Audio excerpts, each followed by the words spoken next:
Dark Force Rising picks up shortly after Heir to the Empire ended, and continues the struggle between the New Republic and a resurgent Empire. Grand Admiral Thrawn, the last of the Empire's great commanders, has taken control of the spiraling Empire and is whipping it back into shape.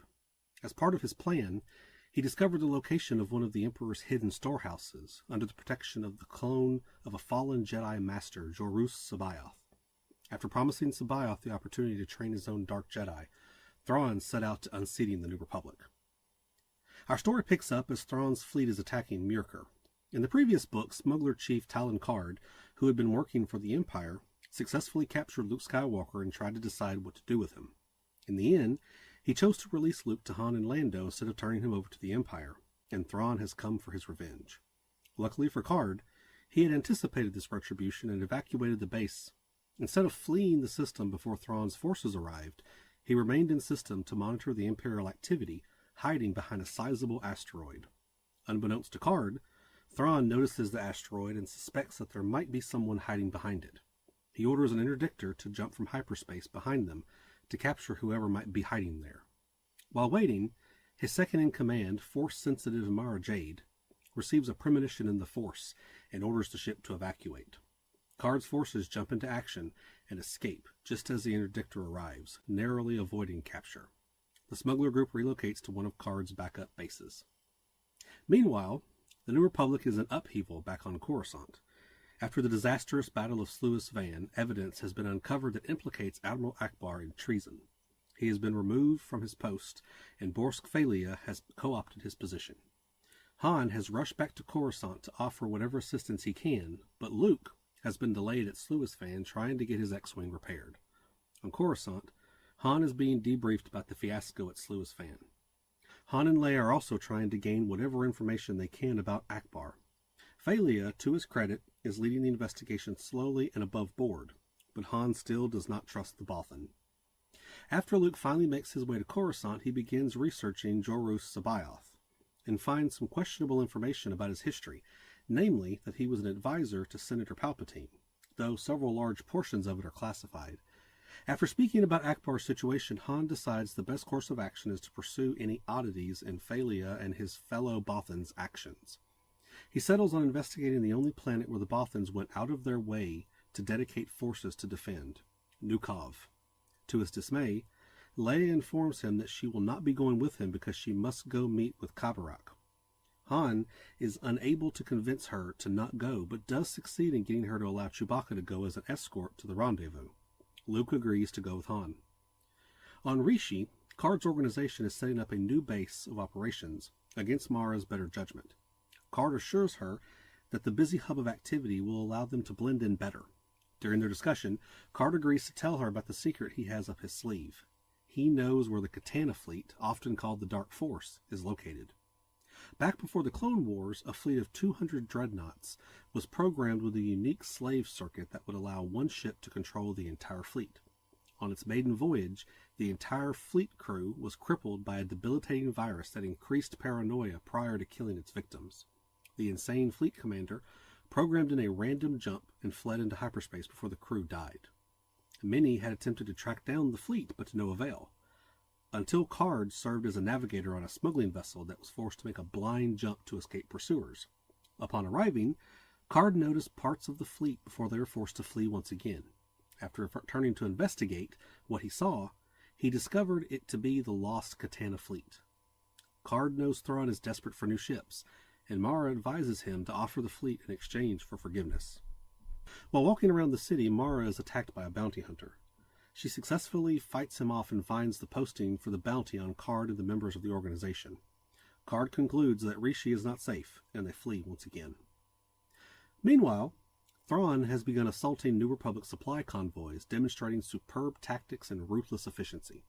He successfully destroys all of the escort vehicles, but leaves the convoy alone, explaining to Captain Pellaeon that they will spread the news of how deadly the Empire is, spreading fear throughout the rebellion. This will cause convoys to demand even more security, which will spread the rebellion fleet thinner. Further, he explains to Pellaeon that Han and Luke are going to investigate Nukov to help clear Ackbar's name, exactly as Thrawn has planned for them. He also mentions a spy within the Imperial Palace on Coruscant, codenamed Delta Source, but will not reveal the spy's name. Pellaeon renews his objection to using Sabaoth, believing the clone to be growing too arrogant, but Thrawn assures him that he is in control of the Dark Jedi. Han and Luke, with Lando in tow, arrive at Nukov and begin to investigate. They are apprehended by the authorities on Nukov, along with a Bothan advisor named Tav Brelia, and after some quick discussion with the leader, a woman named Sena, show themselves to be legitimate and not hostile to them. Any further conversation is halted by an Imperial raid. Han and Lando look to flee, but one of the members of the group, a woman named Irenez, accompanies them, telling them that their leader wishes to see Han again. Han has no idea who this mystery leader is, but agrees to follow Irenez's lead. He hooks up with Sena's ship and allows her to escort them. Luke is unable to accompany them and decides to follow up on his leads concerning Sabaoth on Jomark. Back at Endor, Leia, Chewbacca, and C-3PO are waiting for Kabarak. The Nori arrives and agrees to allow Leia to bring the droid and the Wookiee with them on the upcoming 4-day journey to Honor. He tells them nothing on the trip. When they arrive at Honor, they are shocked to find the Chimera in orbit above the planet. Kabarak insists he did not betray them, but the disagreement delays him in giving the proper code sign. This makes Thrawn, who is there to remind the Nori who they work for, suspicious, which is exacerbated when he realizes that the pilot of the ship is the only survivor from the failed mission to capture Leia on Kashyyyk. He approves the ship to land, but orders a mission to go investigate the pilot of the ship. As Kabarak's ship heads toward his home village, Leia takes stock of Honor. It is a dead planet that has clearly been poisoned at some point in the past. When they arrive at his village, Leia is brought before the village matriarch, an elder female of the clan, and presented to her. The matriarch greets Leia, but she refuses to welcome her. The Nori serve the Empire through their lord, the Grand Admiral, and Leia opposes the Empire. Any further conversation is interrupted by the arrival of Thrawn and his task force. The Nori hide Leia and her companions and prepare for Thrawn's arrival. Thrawn questions Kabarak about the failed mission on Endor and finds his answers to be satisfactory, though he still remains suspicious.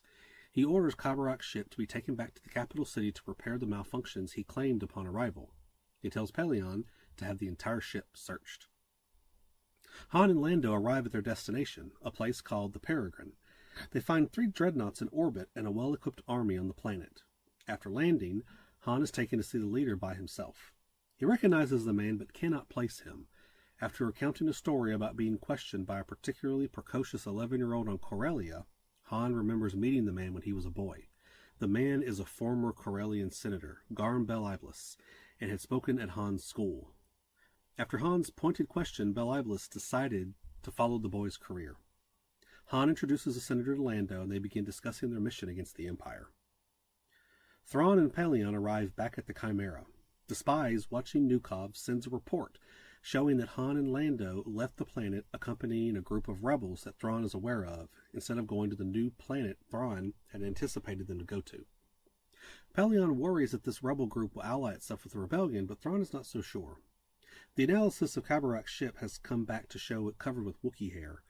Thrawn suspects that Kabarak has lied about something and decides to make a show of force to remind the Nori who they work for. After Thrawn leaves, Leia and the matriarch speak.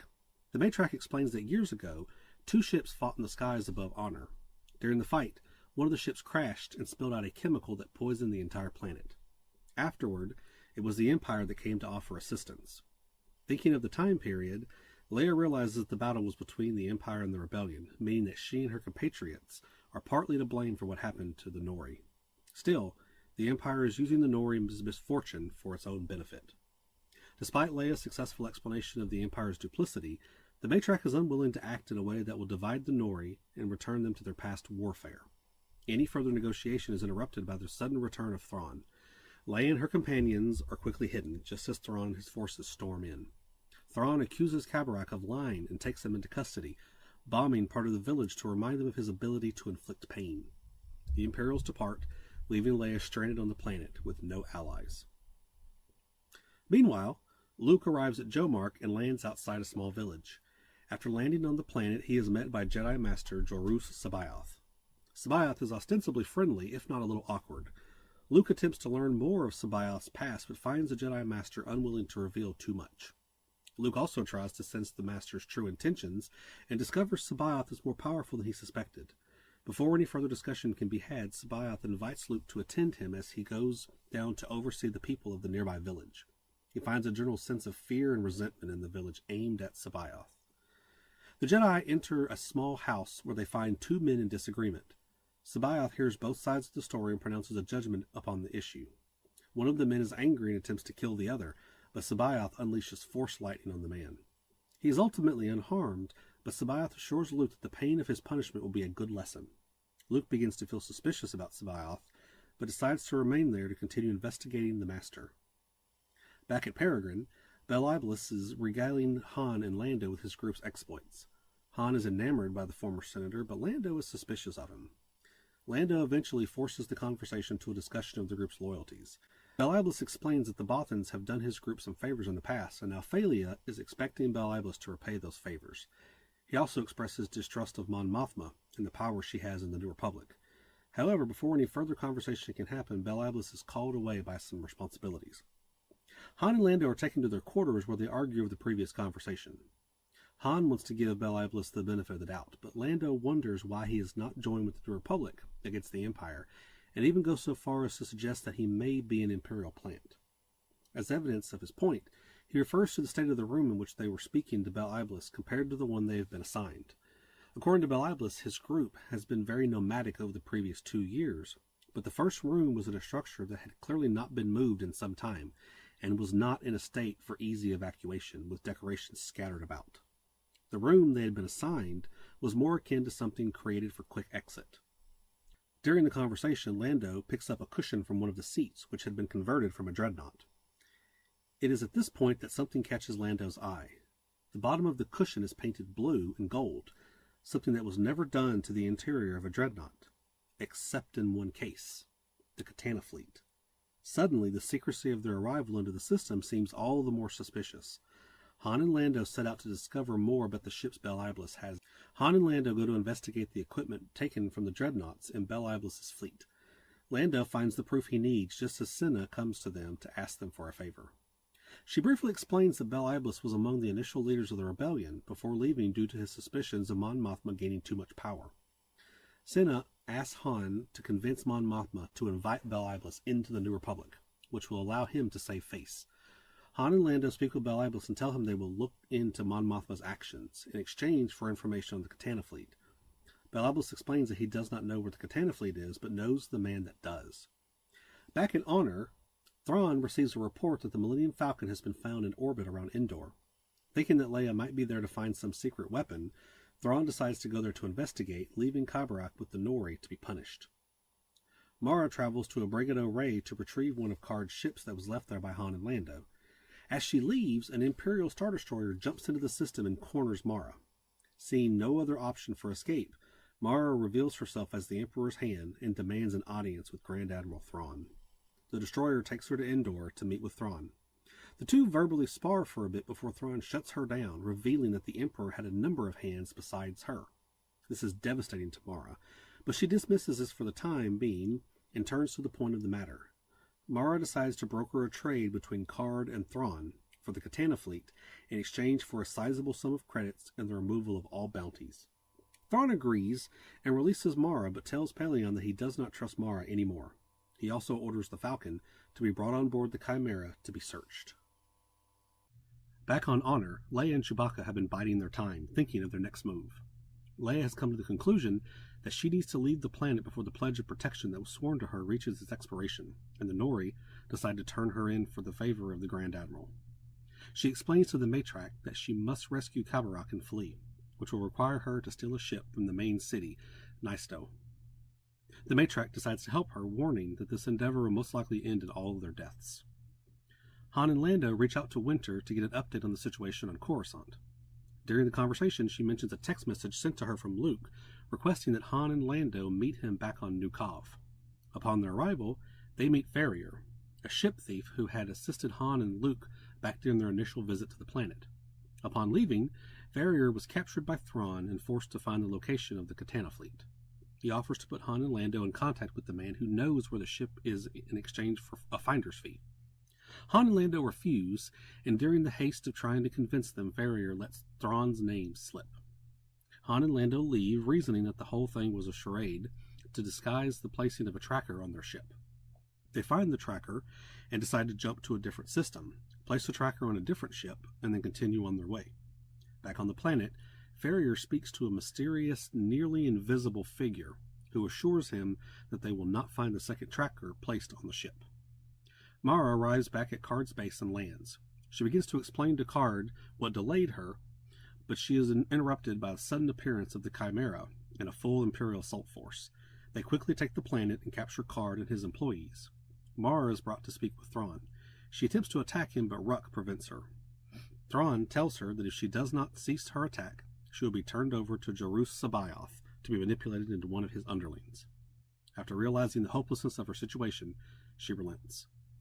Thrawn explains that he decided to take matters into his own hands, but he will still honor the deal if Card agrees to turn over the information.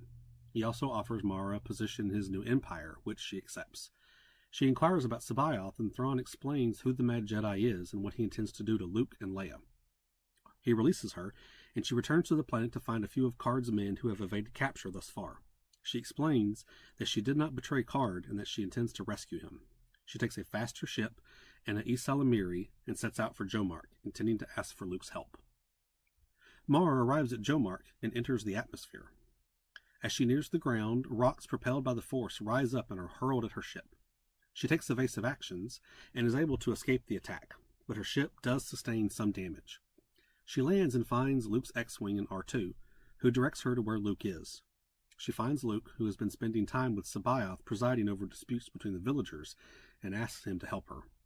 Sabayoth refuses to let Luke leave. When Mara insists, the Dark Jedi attacks her. Luke and Mara attempt to fight back, but the Jedi Master proves to be very powerful. It is only the intervention of R2, using the X-Wing to attack Sabayoth, that allows Luke and Mara to escape. Mara wants to kill the unconscious Sabayoth, but Luke refuses. They leave the planet. During the 4-day travel to the Chimera's location, they formulate a plan. They will impersonate a transport crew and sneak into the rotation of ships delivering supplies to the Star Destroyer. Mara uses secret codes hardwired by the Emperor into all of the ships to falsify their credentials. After docking in the Chimera, Luke cuts a hole in the bottom of the ship and into the floor below the ship, which allows Mara and him to escape into the Star Destroyer. They make their way through the ship and free Card. However, on the way back to their ship, a number of discoveries leads Thrawn to conclude that Luke and Mara are on the ship to rescue Card, and that Mara must have some master codes. He orders the ship's main computer to be shut down. The group moves through the ship with Thrawn acting to head them off and redirect them. Realizing they can no longer return to their ship, Mara and Card reason that their best bet for escape is to go into one of the auxiliary hangars and find a ship. This leads them to the Chimera's cold storage, where they find the Millennium Falcon. They take the ship and manage to escape. After making the jump to light speed, Card reveals that he is willing to offer the New Republic the Katana fleet as repayment for Luke's role in his rescue. Back on the Chimera, Pellaeon expects Thrawn to be furious at losing Card and Luke. Instead, he finds the Grand Admiral to be calm and confident. Thrawn explains that they will soon have the location of the Katana fleet based on the tracking device with Han and Lando. Using the data they already have, he extrapolates that Pantalomen is the destination and orders the Chimera to travel there quickly. Pellaeon attempts to calculate the distance to Coruscant, where the Falcon is heading, and to Pantalomen, where the Chimera will soon go. Thrawn sees this and confirms it. They are in a race to acquire the Katana fleet. Back on Honor, Leia is preparing to move into Nystau to rescue Kabarak. Before making their move, Leia is looking at Kabarak's complex family tree etched into a large wooden wall.